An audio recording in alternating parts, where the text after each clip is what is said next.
Welcome! If you want to use voice control to take a picture in your Samsung Galaxy S20 Ultra, for the first you have to enter camera, then move to the left upper corner. Right now scroll down and click on the shooting methods.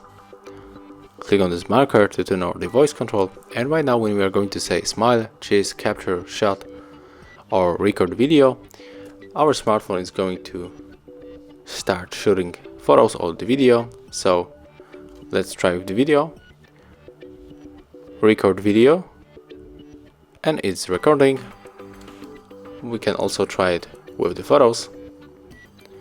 So let's go back to the photo section, and right now just say smile, smile, shot, shot, and maybe capture, capture, and it's working. Thank you guys for watching.